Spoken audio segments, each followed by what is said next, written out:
और वो weight gain कर ही नहीं पा रहे होते। तो आप बताइए कि कम वज़न से क्या मुराद है? जी बिस्मिल्लाहिर्रहमानिर्रहीम। कम वज़न से ये मुराद है कि इंसान का जो कद है और उसकी जो एज के लिहाज से जब हम उसकी मैनेजमेंट करते हैं तो उसमें मिसाल के तौर पे जो 50 से लेस लोग हैं और 5.5-6 फुट कद है तो वो वज़न उनका कम होता है। या कुछ लोग ऐसे होते हैं जिनकी प्रेजेंटेशन देखने में ऐसी है कि जो ना पहना हुआ कपड़ा अच्छा लगता है और उम्र के लिहाज से उनके चेहरे भी वो पिच के गाल होते हैं और जिस्म की हड्डियां नुमाया हो होती हैं। मतलब ऐसा लगता है हैंगर को कपड़े पहना दिए। मतलब वाकई ना नहीं, यानी कि उनकी पर्सनैलिटी बिल्कुल ऐसी है कि वो सबका दिल अच्छा करता कपड़ा है भी नहीं बिल्कुल वो पहन कि सकते। भाई अगर मोटा है तो दुबला हो जाए, दुबला है तो थोड़ा सा ऐसी सेहत इख्तियार कर ले कि लागर ना लगे। जी बिल्कुल। तो इसीलिए आपको आज मधु किया है। हाँ, और जिनकी ऐसा है कि जिनकी जो असाब हैं, ये जो हड्डियां हैं, उनके ऊपर गोश्त ना हो, अच्छा, और ये शोल्डर्स नुमाया हो, तो ये लोग जो है ना कमज़ोर होते हैं। इसकी कई मेजर वजूहात हैं। अच्छा जी जी। तो कुछ बता दें कौन कौन सी इकसाम है जी। इसमें मैं बताता हूँ कि देखें, अक्सर हमारे पास पेशेंट्स आते हैं कि हमें मोटा होना है। अच्छा, 2-3 डिफरेंट चीज़ें हैं। एक चीज़ होती है जेनेटिकली, कुछ फैमिलीज़ के ऐसे लोग हैं जो बिल्कुल पतले दुबले रहते हैं। अच्छा। दुनिया की वो बदपेजियाँ कर लें, दुनिया की वो टोटके कर लें, वो मोटे नहीं हो सकते। ठीक। ये जेनेटिकली इश्यूज होते हैं, उनकी काट ही ऐसी होती है। काट ही ऐसे होती है। अच्छा, कुछ ऐसे लोग हैं 70% जो बीमार होते हैं, किसी वजूहात की वजह से मोटे नहीं हो रहे होते। मिसाल के तौर पे सबसे पहली जो उसके अंदर पॉलिसी अपनानी है वो ये कि अपने मैदे के निज़ाम को बेहतर करना है। पतले लोगों ने भी? जी जी, जो पतले लोग हैं उन देखें, जब आप पतले क्यों हैं, आप अच्छी से अच्छी खुराक खा रहे हैं लेकिन वो खुराक आपकी बॉडी को न्यूट्रिशन मुहैया नहीं कर रही। आपकी अच्छी खाई हुई ग़िज़ा आपको जुज़े बदन नहीं बांध रही, जिससे आपकी बॉडी में फरबही नहीं आ रही। अच्छा, इसका मैकेनिज्म ये है कि पहले आपने कोई भी ट्रीटमेंट करना है या कोई भी खुराक खानी है, सबसे पहले अपने मैदे को दुरुस्त करना है। क्योंकि मैदा जो इंसानी जिस्म का हौज़ है और तमाम तर जो ऑर्गन है ना, उसकी जो मैसेजिंग है, उसका आगे जो बेस बुनियाद है वो स्टमक है, मैदा है। ठीक है। तो जितने लोग जो मोटा होना चाहते हैं उनके लिए ज़रूरी है कि अपने मैदे की इस्लाह करें, भूख वाली दवाइयाँ इस्तेमाल करें जिसमें आपकी भूख बढ़े, और दूसरे नंबर पे ऐसी खुराक इस्तेमाल की जाए, मिसाल के तौर पे बादाम और ये देसी जो हम जिसको हम कहते हैं इसका किशमिश, नहीं किशमिश, सोगी जिसको हम देसी सोगी कहते हैं, ये वज़न बढ़ाती है। इसी तरह आजकल अंगूर आया, अंगूर का आप इस्तेमाल करें, इससे वज़न बढ़ेगा।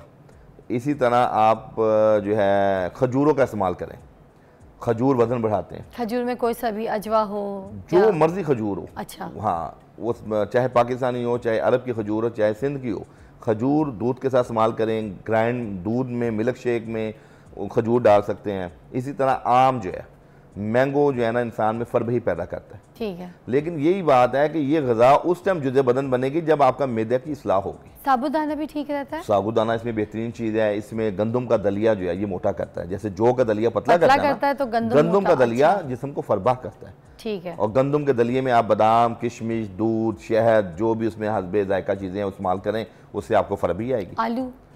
आलू भी एक बेहतरीन चीज़ है। मैंने आपको अर्ज़ किया ना कि बहुत सी ऐसी चीज़ें हैं। अच्छा, एक और हमने देखा है मुशाहदे में कि अक्सर लोग जो बहुत पतले होते हैं उनको हम कहते हैं कि आप जो है ना साल में एक बार ब्लड डोनेट करें।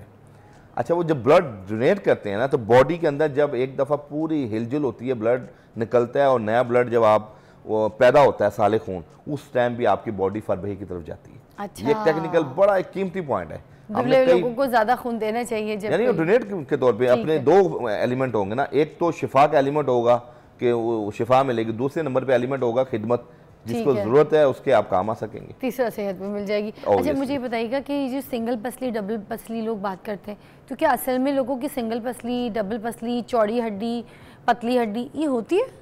जी देखें, मैं आपको बता रहा हूँ कि कई लोग ऐसे हैं जिनका ये शोल्डर और ये जो फ्रंट का हिस्सा है ना, ये चौड़ा होता है।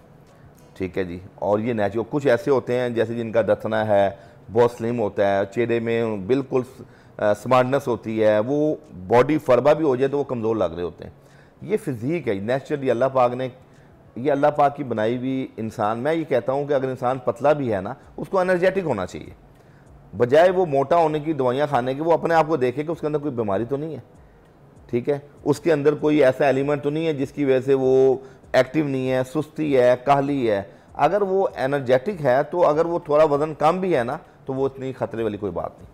अच्छा, कुदरती तरीके से वज़न में इजाफे के क्या तरीके होते हैं हकीम साहब? जी, कुदरती तरीके से 2-3 एलिमेंट हैं। उसमें पहली चीज़ ये है कि जो शख्स ये समझता है कि उसका वज़न कम है, वो सुबह अर्ली इन द मॉर्निंग नाश्ते की आदत बनाए। सुबह का किया हुआ नाश्ता अर्ली इन द मॉर्निंग जुज़े बदन बनता है।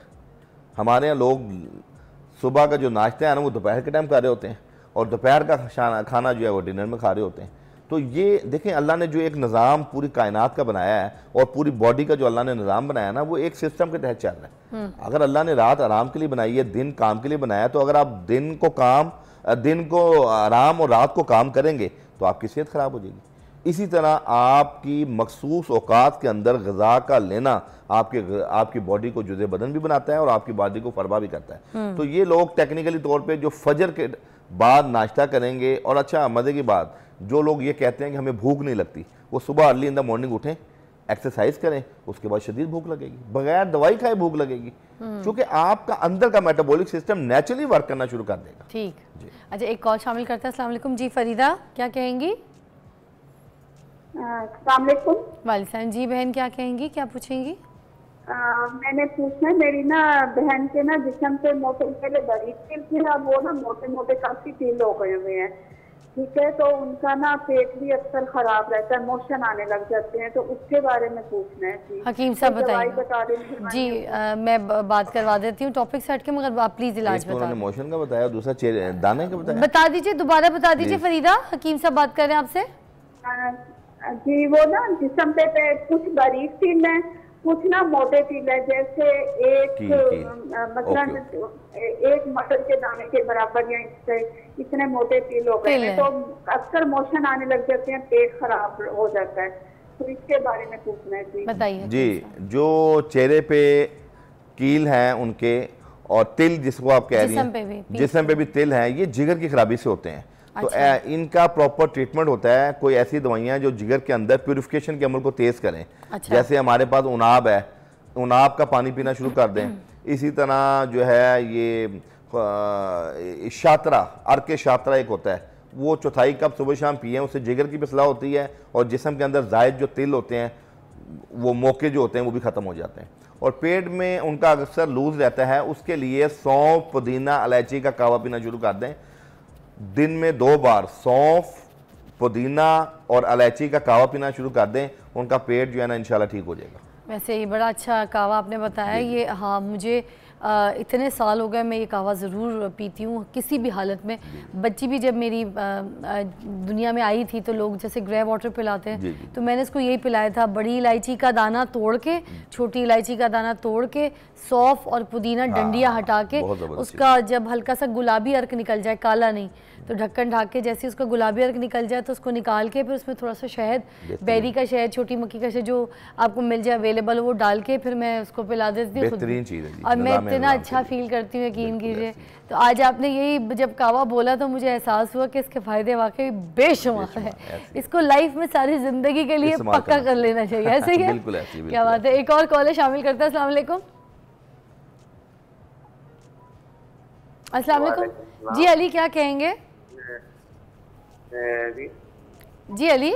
मेरे ये है कि मुझे अब ऐसा हो गया कि मैं मेरे की मेडिसिन इस्तेमाल कर रहा हूँ, तो मुझे अभी तक काफ़ी, मेरी एज तकरीबन 29 एज है, लेकिन 2 बच्चे हैं मेरे। तो मेरा जो है ना, मैं ये वजन की दवाई मैं जो इस्तेमाल कर रहा हूँ, लेकिन कोई फर्क नहीं पड़ रहा है। वेट बढ़ाने की दवाई इस्तेमाल कर रहे हैं? जिस समय मेरा वेट बढ़ाने की दवाई इस्तेमाल कर रहे हैं भाई? जी, वजन बढ़ाने की। अच्छा ठीक है, आपको जवाब देते हैं। जी हकीम साहब बात कीजिएगा। अच्छा, ये जिन लोगों का मैदे का पुराना मसला हो, उनको चाहिए कि हमारे जो 4-5 किस्म के जो मुरब्बे हैं ना, इन मुरब्बों को मिक्स कर लें। जैसे गाजर का मुरब्बा 1 पाव ले लें, सेब का मुरब्बा 1 पाव ले लें, और आंवला और हरीर का मुरब्बा ये भी 1-1 पाव ले लें। तो ये तकरीबन 1 किलो बन जाएगा। इस 1 किलो के अंदर ना 3 चीज़ें उसमें मिक्स कर लें। एक उसमें सौंफ को पीस के 2 चम्मच का उसका पाउडर ले लें, और 2 चम्मच मूसली स्या एक हमारी वो जैसा मूसली सफ़ेद होती है ना, मूसली स्या ले लें, और आखिर में ना तुख्म रेहान का 1 चम्मच ले लें। तो ये उस मुरब्बे में मिक्स करके 2 चम्मच उसमें आप हनी कोई भी हनी शहद मिला दें। अच्छा। तो ये सुबह निहार मुंह 2 चम्मच as a nutrition, as a tonic ये भाई इस्तेमाल करना शुरू करें, इससे इनका मैदा भी ठीक हो जाएगा और वजन भी बढ़ेगा।